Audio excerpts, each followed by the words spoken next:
Kita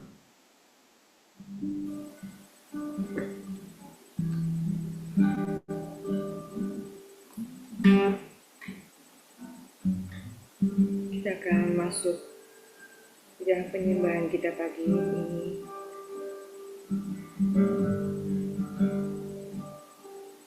Kita akan bersama-sama bersujud di hadapan Dia dan berterima kasih saja apa yang Tuhan telah berbuat. Kasih-Nya yang sangat tulus dan sempurna dan sangat-sangat sempurna yang Dia telah tunjukkan dengan mengasihi kita melalui pengorbanan Dia di Kalvari. Sujudlah dan berterima kasihlah kepada-Nya pada pagi ini. Sujudlah dan berterima kasihlah kepada-Nya pagi ini. Kasih sungguh mulia, tulus dan sempurna mengasihiku. Pengorbanan di Kalvari sungguh berharga, Kau tebus dosaku. Terpujilah Tuhan Yesus, ditinggikan di atas pujian. Dari dalam lubuk hatiku, ku sujud dan berterima kasih.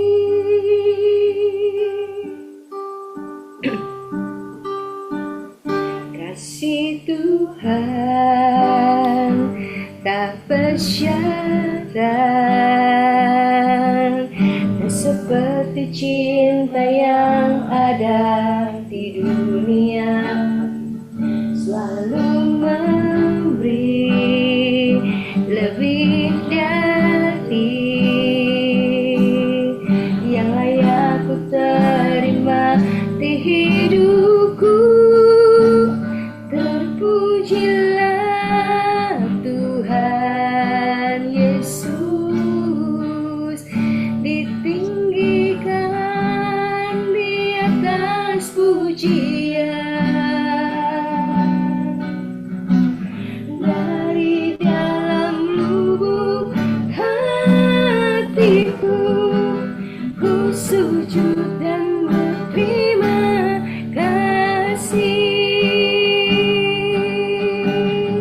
Bawa diri kita, katakan kasih Tuhan sungguh mulia, tulus dan sempurna mengasihiku. Pengorbanan di Kalvari sungguh berharga, Kau tebus dosaku. Terpujilah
bersyukur padamu Tuhan. Dari dalam lubuk hatiku ku sujud dan berterima kasih. Terpujilah Tuhan Yesus, ditinggikan di atas pujian. Dari dalam lubuk hatiku ku sujud dan berterima kasih. Ku sujud dan berterima kasih. Ku sujud dan berterima kasih.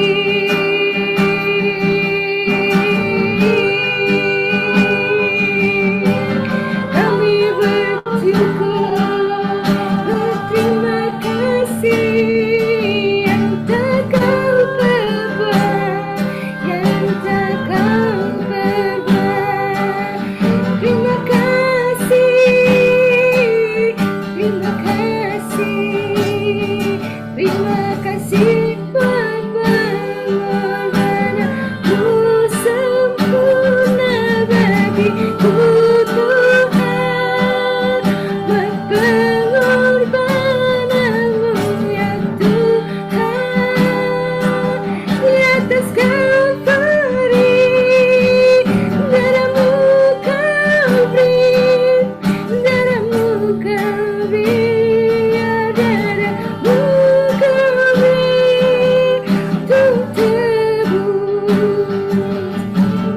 tebusku, untuk tebusku, ya tebusku.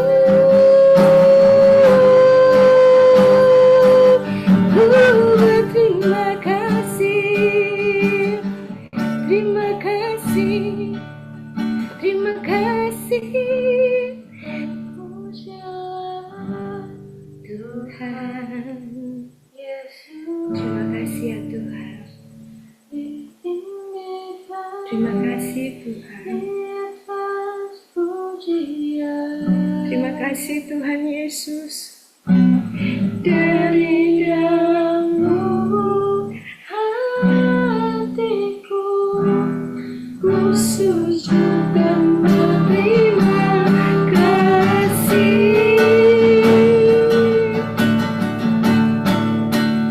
Terpujilah Tuhan Yesus. Kami bersyukur Tuhan, terus bersyukur apa yang telah kami terima ya Tuhan. Sungguh dengan dalam dan tulus kepadamu Tuhan. Lubuk hatiku ku sujud dan berterima kasih.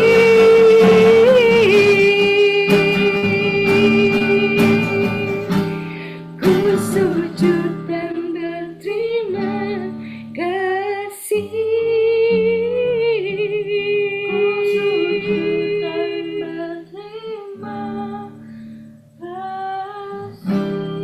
Ya, terima kasih. Terima kasih Tuhan.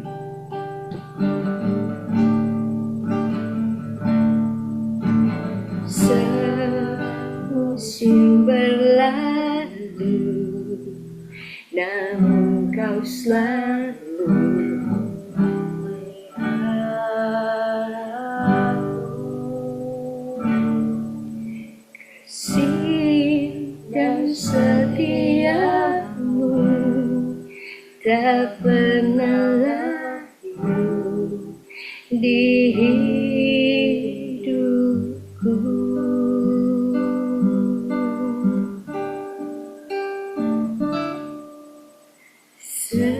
Semusim berlalu,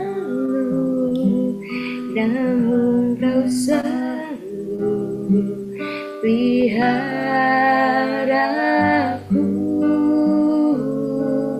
Kasih dan dan setiamu tak pernah layu di hidupku.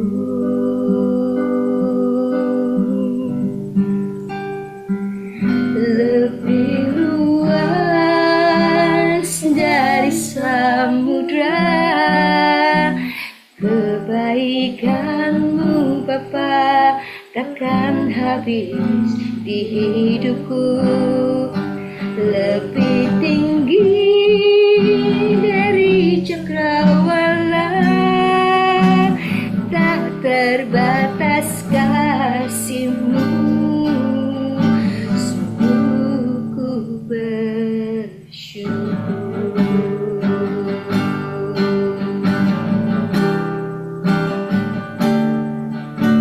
Semusim berlalu, namun Kau selalu peliharaku. Kasih dan setiamu tak pernah layu di hidupku.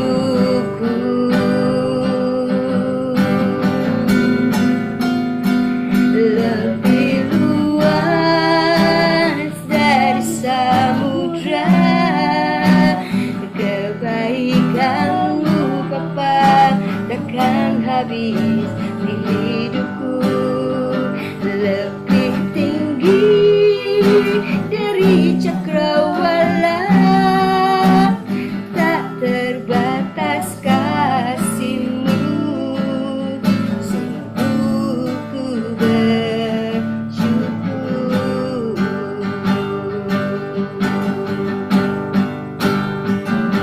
Lebih luas dari samudra, kebaikan-Mu Bapa takkan habis di hidupku.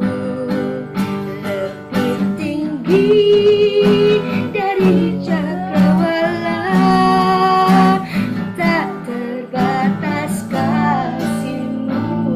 Sungguh ku bersyukur.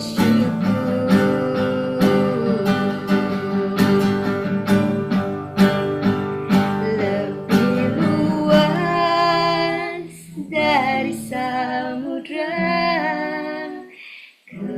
kebaikan-Mu Bapa takkan habis di hidupku.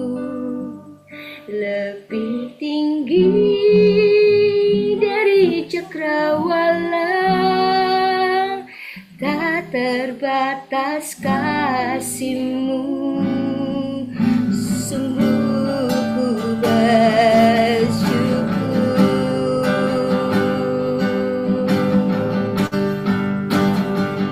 Lebih luas dari samudra, kebaikan-Mu Bapa takkan habis di hidupku. Lebih tinggi dari cakrawala, tak terbatas kasih-Mu. Sungguh ku bersyukur.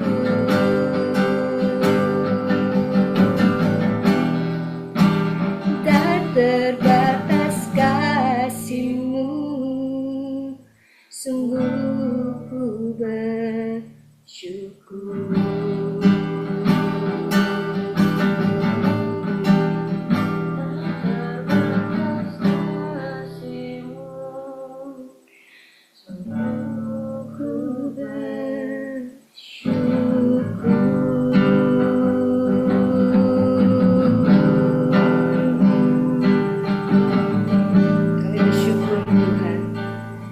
Cinta-Mu dan kasih-Mu yang tak terbatas, yang melampaui dari cakrawala, yang melampaui dari segala apa yang ada Tuhan, yang melampaui dari akal kami pun Tuhan, yang Kau telah berikan cinta dan kasih-Mu Tuhan.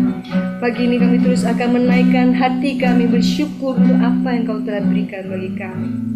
Bahkan sungguh besar pengorbanan yang Kau berikan, yang setiap pagi kami akan bawa. Kami akan ingat apa yang Kau telah kerjakan di dalam hidup kami, Tuhan.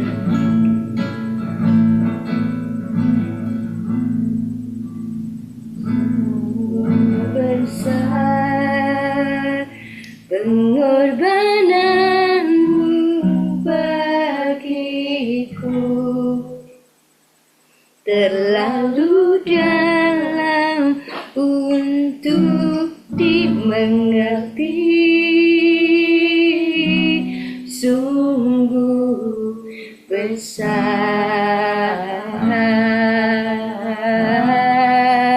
sungguh indah yang Kau pikirkan tentangku, tak terselami bagiku. Sungguh indah.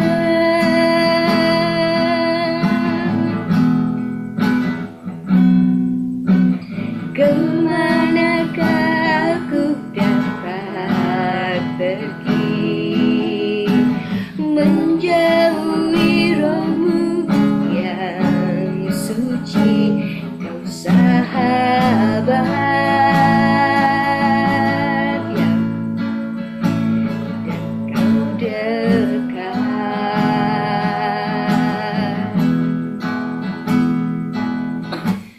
Bahkan seluruh pengabdianku tak bisa membalas kesetiaanmu. Sungguh mulia, berharga, sungguh besar pengorbananmu bagiku, terlalu dalam untuk dimengerti. Sungguh besar, sungguh indah yang Kau pikirkan tentangku,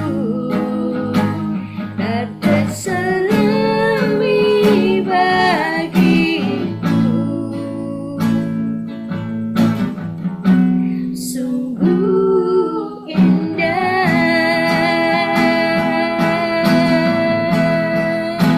sungguh besar pengorbananmu bagiku, terlalu dalam untuk dimengerti. Sungguh besar, sungguh indah yang Kau pikirkan tentangku, tak terselami bagiku. Sungguh indah.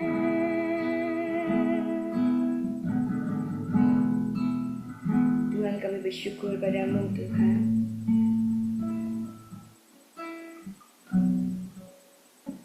Tidak ada kata lain, ya Tuhan, yang tidak bisa kami ucapkan, ya Tuhan, melampaui daripada kata-kata manusia kepada Engkau, ya Tuhan. Apa yang Kau berikan, pengorbanan yang Kau berikan, ya Tuhan. Biarkan hati ini boleh menanggapi bahwa ini yang Kau kerjakan bukan hal yang biasa. Yang Kau kerjakan bukanlah hal yang wajar, Tuhan. Yang Kau kerjakan bukanlah hal yang sesuatu yang mampu dikerjakan oleh siapapun Tuhan.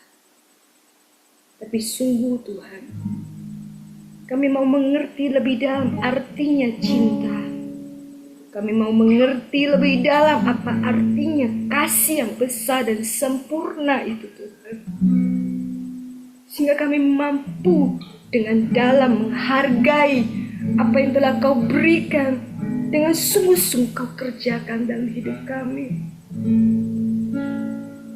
Pengorbanan-Mu ya Tuhan, yang sering kami sebutkan dan sebutkan pengorbanan dan pengorbanan-Mu Tuhan, yang bahkan kami doakan, yang kami nyanyikan. Tapi kami mau di saat kami memuji Engkau Tuhan, kami mengerti Tuhan perkataan cinta dan kasih Kau kepada kami. Pagi ini Tuhan, kami bersyukur kami boleh membawa diri kami kembali Tuhan, menyanyi di hadapan-Mu. Sungguh Kau menerima semua apa yang kami kerjakan pagi ini Tuhan. Dan sungguh berkenan di hadapan Engkau yang maha tinggi, maha mulia, maha agung. Dan firman-Mu sekali lagi boleh meneguhkan dan menguatkan kami. Terima kasih Tuhan. Dengar doa kami. Kami bersyukur dan berterima kasih. Sekali lagi, hanya di dalam nama Tuhanku Yesus Kristus, terpujilah Engkau. Amin. Oke, baik, terima kasih Bu Cia-Cia, Audrey yang sudah membantu kita untuk kita boleh memuji dan menyembah Tuhan pagi ini. Selamat pagi Bapak, Ibu, dan teman-teman semua. Saat teduh kita hari ini sudah sampai di pasalnya yang ke-7 dari kitab Lukas. Ada beberapa perikop, ada 4 perikop yang akan saya bacakan bagi kita semua. Saya akan mulai dari perikop yang pertama, ayat yang pertama. Yesus menyembuhkan hamba seorang perwira di Kapernaum. Setelah Yesus selesai berbicara di depan orang banyak, masuklah ia ke Kapernaum. Di situ ada seorang perwira yang mempunyai seorang hamba yang sangat dihargainya. Hamba itu sedang sakit keras dan hampir mati. Ketika perwira itu mendengar tentang Yesus, ia menyuruh beberapa orang tua-tua Yahudi kepadanya untuk meminta supaya ia datang dan menyembuhkan hambanya. Mereka datang kepada Yesus dan dengan sangat mereka meminta pertolongannya, katanya, ia layak engkau tolong, sebab ia mengasihi bangsa kita dan dialah yang menanggung pembangunan rumah ibadat kami. Lalu Yesus pergi bersama-sama dengan mereka. Ketika ia tidak jauh lagi dari rumah perwira itu menyuruh sahabat-sahabatnya untuk mengatakan kepadanya, Tuan, janganlah bersusah-susah, sebab aku tidak layak menerima Tuan di dalam rumahku. Sebab itu aku juga menganggap diriku tidak layak untuk datang kepadamu. Tetapi katakan saja sepatah kata, maka hambaku itu akan sembuh. Sebab aku sendiri seorang bawahan dan di bawahku ada pula prajurit. Jika aku berkata kepada salah seorang prajurit itu, pergi, maka ia pergi. Dan kepada seorang lagi, datang, maka ia datang. Ataupun kepada hambaku, kerjakanlah ini, maka ia mengerjakannya. Ayat 9, setelah Yesus mendengar perkataan itu, ia heran akan dia. Dan sambil berpaling kepada orang banyak yang mengikuti dia, ia berkata, Aku berkata kepadamu, iman sebesar ini tidak pernah aku jumpai, sekalipun di antara orang Israel. Dan setelah orang-orang yang disuruh itu kembali ke rumah, didapatinya lah hamba itu telah sehat kembali.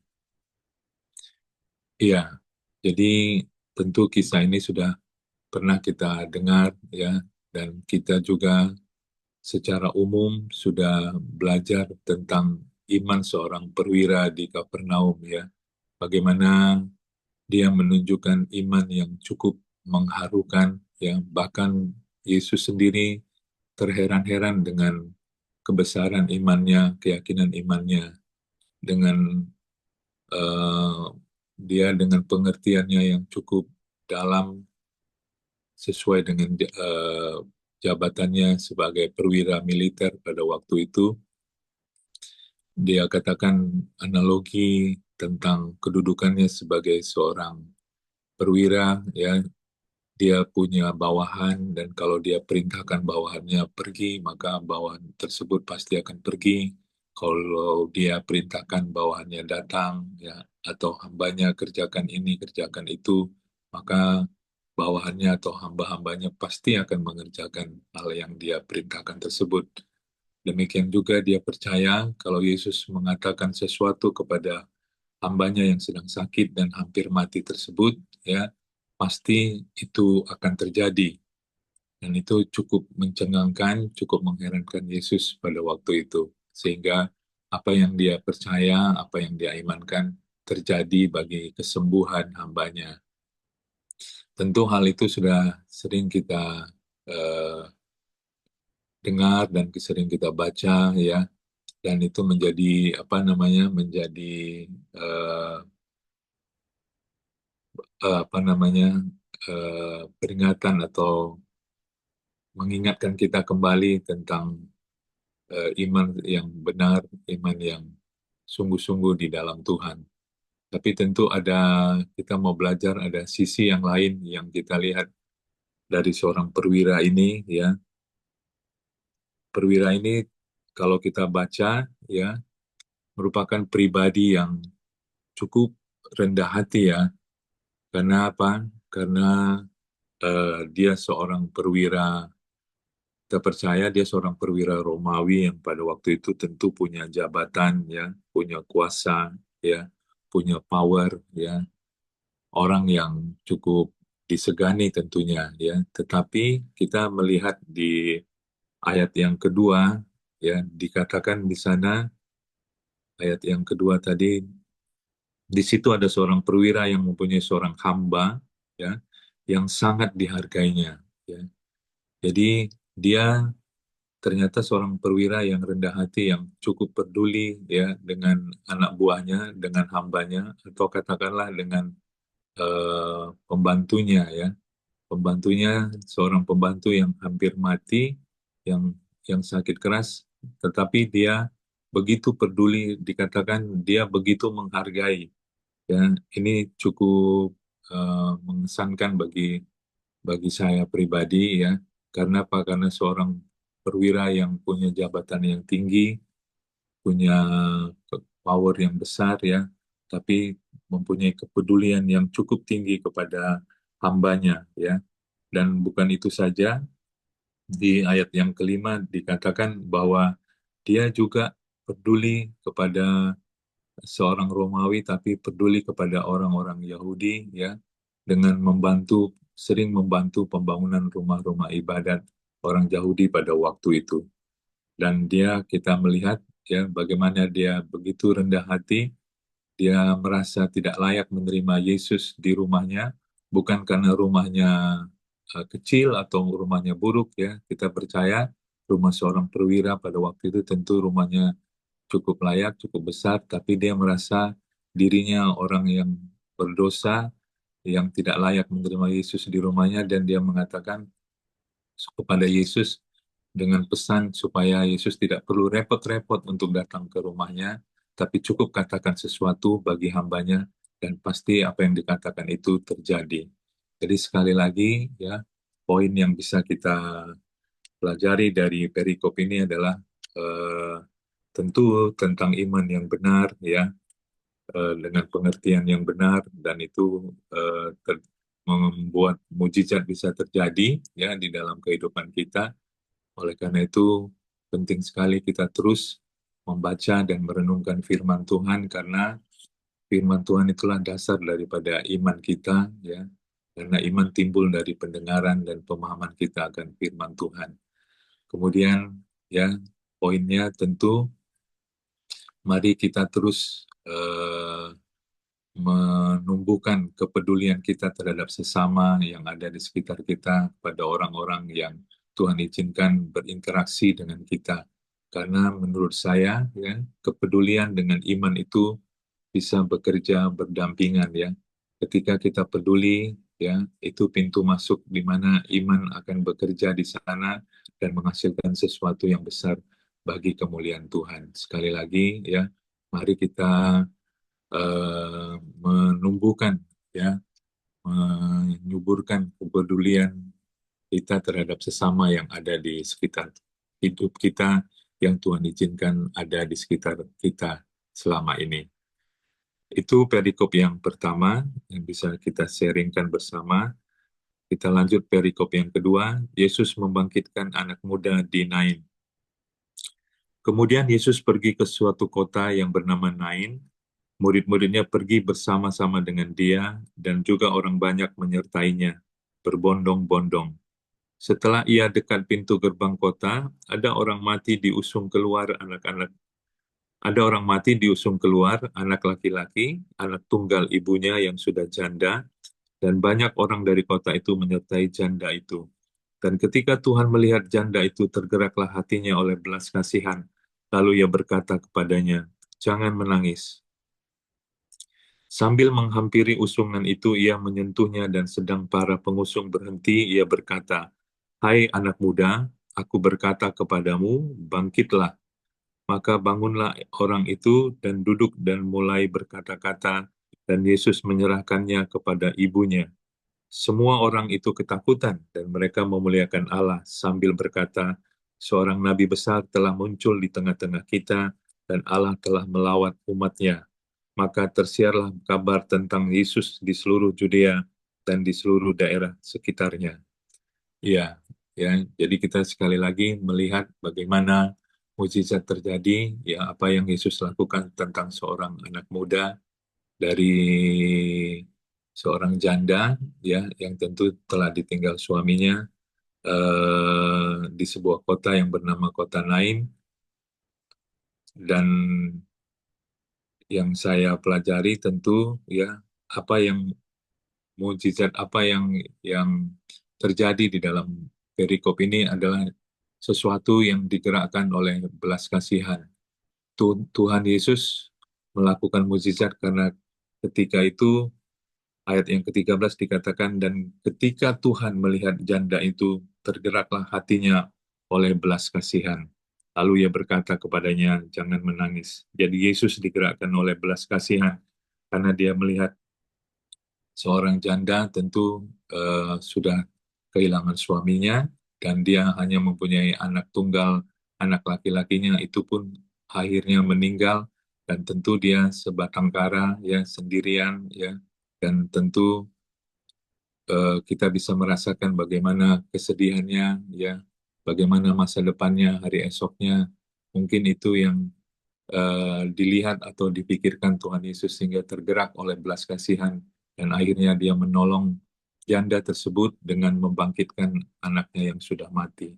Jadi sekali lagi, ya, eh, apa yang dilakukan Tuhan Yesus menjadi teladan bagi kita, ya, supaya setiap kita senantiasa boleh selalu digerakkan oleh belas kasihan, ya, kepada apa yang terjadi di sekitar kita, sehingga kita bisa tergerak untuk melakukan sesuatu, ya, dimotivasi atau digerakkan untuk melakukan sesuatu yang bisa kita lakukan supaya nama Tuhan boleh dimuliakan melalui hidup kita. Saya terus lanjutkan di perikop yang berikutnya, Yesus dan Yohanes Pembaptis. Ketika Yohanes mendapat kabar tentang segala peristiwa itu dari murid-muridnya, ia memanggil dua orang dari antaranya dan menyuruh mereka bertanya kepada Tuhan, "Engkaukah yang akan datang itu, atau haruskah kami menantikan seorang lain?" Ketika kedua orang itu sampai kepada Yesus, mereka berkata, "Yohanes Pembaptis menyuruh kami bertanya kepadamu, engkaukah yang akan datang itu, atau haruskah kami menantikan seorang lain?" Pada saat itu, Yesus menyembuhkan banyak orang dari segala penyakit dan penderitaan dan roh-roh jahat, dan ia mengaruniakan penglihatan kepada banyak orang buta. Dan Yesus menjawab mereka, "Pergilah dan katakanlah kepada Yohanes apa yang kamu lihat dan kamu dengar. orang buta melihat, orang lumpuh berjalan, orang kusta menjadi tahir, orang tuli mendengar, orang mati dibangkitkan, dan kepada orang miskin diberitakan kabar baik.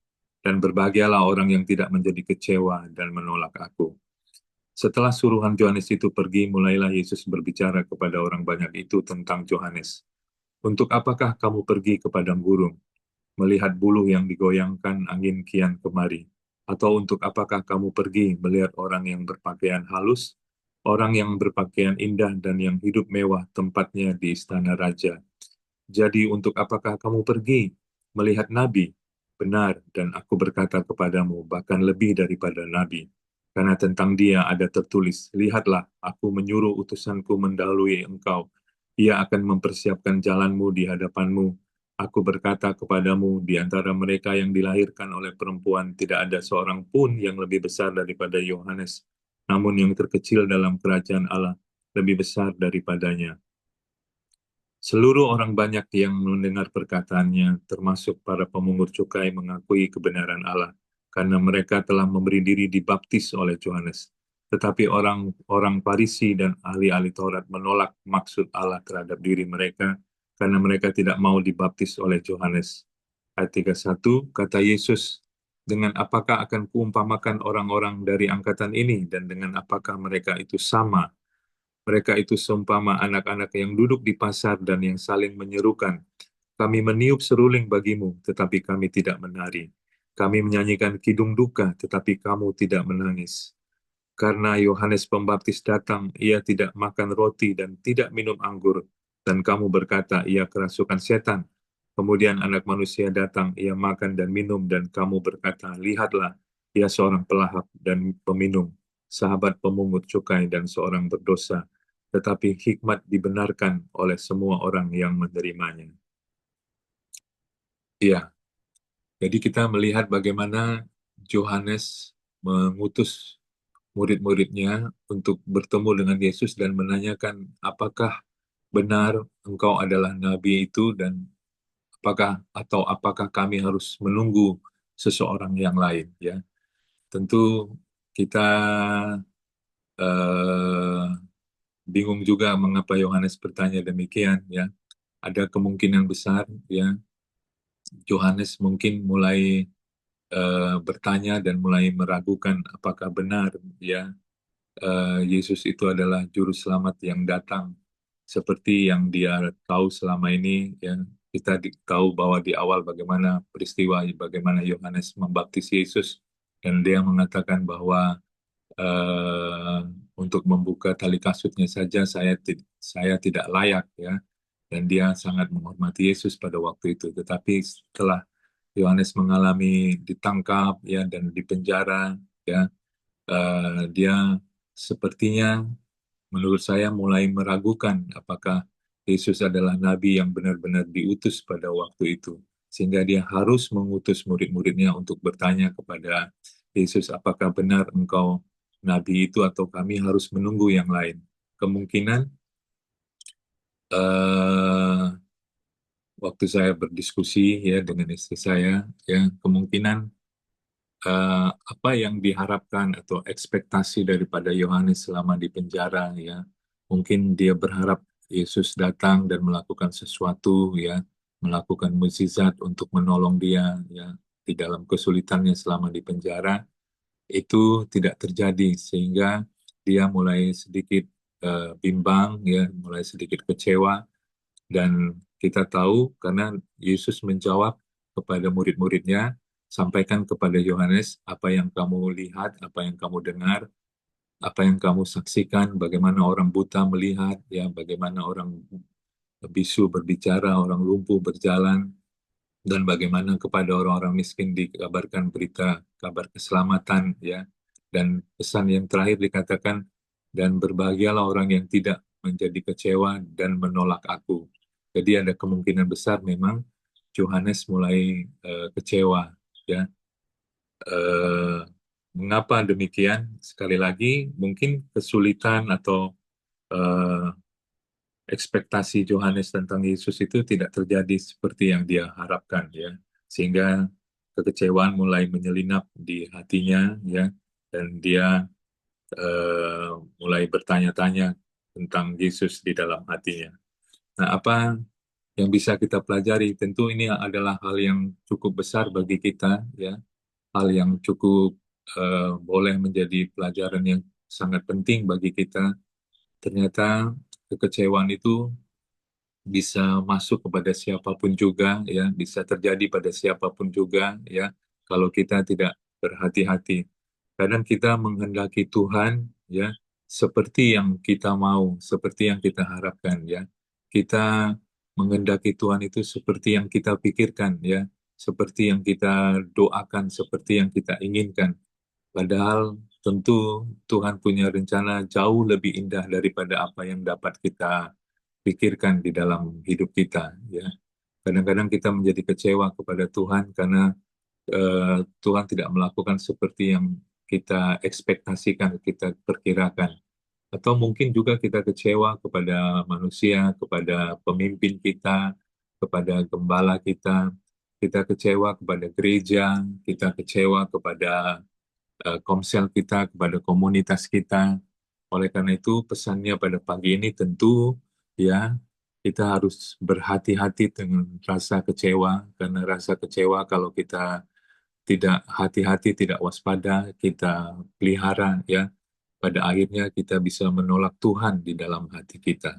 Oleh karena itu, pagi ini kita diingatkan, ya, supaya eh, kita introspeksi, ya, kepada diri kita cek hati kita, apakah rasa kecewa masih tersisa atau tersimpan jauh di dalam lubuk hati kita terhadap sesuatu atau terhadap seseorang. Kalau itu ada, tentu Tuhan mau kita selesaikan supaya hati kita bersih dari rasa kecewa.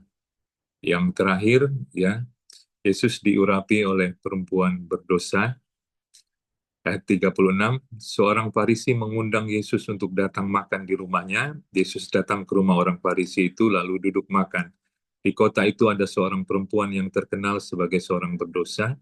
Ketika perempuan itu mendengar bahwa Yesus sedang makan di rumah orang Farisi itu, datanglah ia membawa sebuah buli-buli pualam berisi minyak wangi. Sambil menangis, ia pergi berdiri di belakang Yesus dekat kakinya, lalu membasahi kakinya itu dengan air matanya, dan menyekanya dengan rambutnya. Kemudian ia mencium kakinya dan meminyakinya dengan minyak wangi itu. Ketika orang Farisi yang mengundang Yesus melihat hal itu, ia berkata dalam hatinya, jika ia ini nabi, tentu ia tahu siapakah dan orang apakah perempuan yang menjamahnya ini. Tentu ia tahu bahwa perempuan itu adalah seorang berdosa. Lalu Yesus berkata kepadanya, Simon, ada yang hendak kukatakan kepadamu. Sahut Simon, katakanlah guru. Ada dua orang yang berhutang kepada seorang pelepas uang, yang seorang berhutang 500 dinar dan yang lain 50. Karena mereka tidak sanggup membayar, maka ia menghapuskan hutang kedua orang itu. Siapakah di antara mereka yang akan terlebih mengasihi dia? Jawab Simon, aku kira dia yang paling banyak dihapuskan hutangnya. Kata Yesus kepadanya, betul pendapatmu itu. Dan sambil berpaling kepada perempuan itu, ia berkata kepada Simon, engkau lihat perempuan ini, aku masuk ke rumahmu, namun engkau tidak memberikan aku air untuk membasuh kakiku. Tetapi dia membasahi kakiku dengan air mata dan menyekanya dengan rambutnya. Engkau tidak mencium aku, tetapi sejak aku masuk, ia tiada henti-hentinya mencium kakiku. Engkau tidak meminyaki kepalaku dengan minyak, tetapi ia tidak meminyaki kakiku dengan minyak wangi. Tetapi dia meminyaki kakiku dengan minyak wangi. Sebab itu aku berkata kepadamu, dosanya yang banyak itu telah diampuni, sebab ia telah banyak berbuat kasih. Tetapi orang yang sedikit diampuni, sedikit juga ia berbuat kasih. Lalu ia berkata kepada perempuan itu, dosamu telah diampuni, dan mereka yang duduk makan bersama dia berpikir dalam hati mereka, siapakah ia ini sehingga ia dapat mengampuni dosa? Tetapi Yesus berkata kepada perempuan itu, imanmu telah menyelamatkan engkau, pergilah dengan selamat. Ya, jadi perikop yang terakhir ini bagaimana kita melihat, ya, seorang perempuan berdosa yang mendengar Yesus ada di rumah Simon, seorang Farisi, ya. Kemudian dia memberanikan diri, ya, untuk datang ke rumah tersebut, ya. menurut saya ini juga suatu tindakan yang nekat ya. Karena apa? Karena dikatakan dia terkenal sebagai perempuan berdosa. Jadi orang sudah kenal dia, siapa dia, apa pekerjaannya, apa statusnya ya. Jadi dia berani dengan risiko tentu tidak diterima di rumah itu, bisa saja dia diusir ya karena ada tamu penting atau ada orang penting yang sedang ada di dalam ya. Tapi dia nekat ya, dia datang dengan sebuah tujuan yang sudah dia tekadkan dia akan eh, apa namanya mengurapi Tuhan Yesus dengan minyak bahkan dengan air matanya dan membersihkan dengan rambutnya.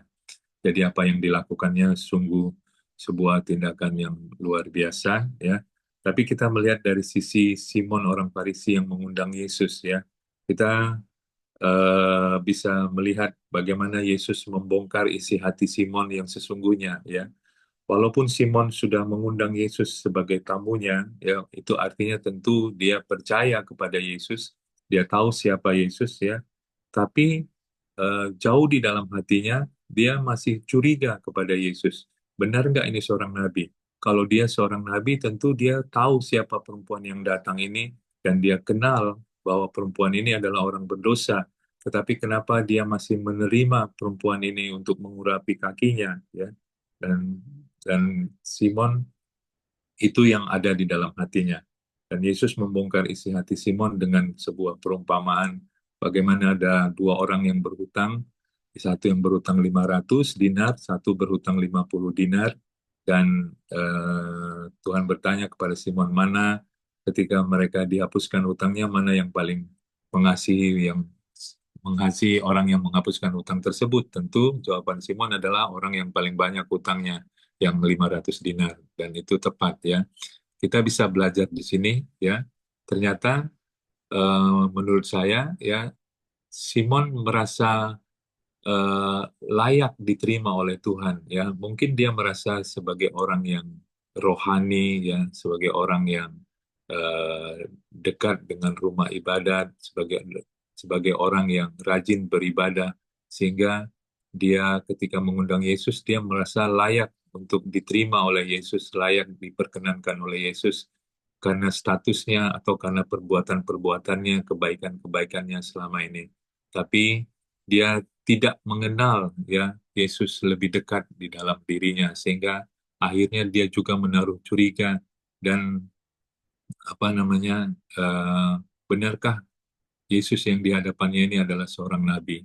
Jadi kita bisa belajar dari sisi Simon orang Farisi ini bahwa eh, kita memang sudah tahu siapa Yesus ya, tapi apakah kita mengenal Yesus lebih dalam di dalam hidup kita? Kita tentu bisa ada di dalam gereja, kita memuji Tuhan, mengangkat Tuhan ya. Tetapi apakah kita mengenal ya siapa yang kita sembah? Karena di dalam Yohanes 4 ayat 23 ya waktu Yesus ketemu perempuan Samaria di sumur, dia berbincang-bincang, dikatakan eh, kamu menyembah apa yang tidak kamu kenal, tetapi kami menyembah apa yang kami kenal. Ya, jadi tentu ini menjadi peringatan bagi kita bahwa kita bisa saja eh, ternyata ya menyembah apa yang tidak kita kenal. Tetapi tentu sebagai orang yang percaya, sebagai anak-anak Tuhan, yang terjadi seharusnya adalah kita menyembah apa yang kita kenal. Artinya kita tidak boleh berhenti hanya sebagai orang percaya saja. Kita harus melanjutkan kepercayaan kita dengan sungguh-sungguh berusaha untuk mengenal Tuhan lebih dalam lagi di dalam hidup kita. Karena dengan mengenal ya kita tahu siapa siapa Tuhan kita ya, kita tidak menaruh curiga, kita tidak salah paham tentang Tuhan kita seperti apa yang dialami oleh Simon orang Farisi ini. Karena mengenal dengan tahu menurut saya jauh berbeda ya. Kalau Bapak Ibu tentu tahu siapa Dokter Ramli ya, dia Dokter Ramli tugas di Bungu, tugas di rumah sakit ya, punya satu istri, dua orang anak dan lain sebagainya. Tapi belum tentu Bapak Ibu mengenal saya lebih dalam ya, mengenal apa namanya, kelemahan saya, kelebihan saya, apa yang saya suka, apa yang tidak saya suka, apa yang membuat saya senang, apa yang membuat saya sedih, ya. Eh, Tentu tidak semua orang tahu, hanya orang-orang yang kenal dengan saya, ya. Sehingga kalau orang yang tidak kenal bisa saja menjadi salah paham, ya, curiga tentang saya, tentang apa yang saya lakukan. Tapi kalau yang kenal, ya, bahkan bisa memprediksi apa yang saya rasakan. Tentu hal yang seperti itu kita sudah paham. Jadi sekali lagi poinnya adalah mari, ya, kita lanjutkan pengenalan kita kepada Tuhan lebih dalam lagi supaya kita bisa mengerti rancangan-rancangan Tuhan di dalam hidup kita, supaya kita tidak salah paham dan tidak curiga dengan apa yang terjadi di dalam hidup kita. Kita tahu bahwa Tuhan selalu memberikan yang terbaik, merancangkan yang terbaik di dalam hidup kita. Itu Bapak Ibu yang bisa saya sharingkan. Jadi ada beberapa hal yang bisa kita pelajari pada eh, pasal yang ketujuh ini. Bagaimana seorang perwira yang rendah hati, yang luar biasa peduli, ya, dan memiliki iman yang luar biasa, dan bagaimana Yesus selalu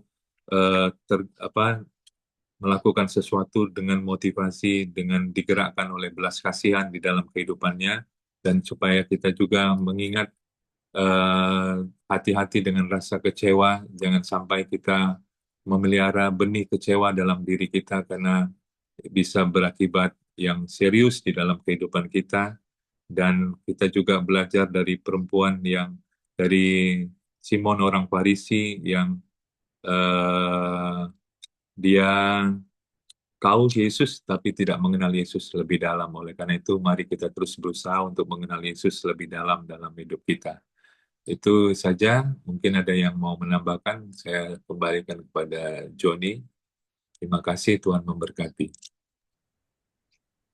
Ya, salam semua. Kalau tidak ada yang menambahkan, kita akan masuk dalam doa kita pagi hari ini.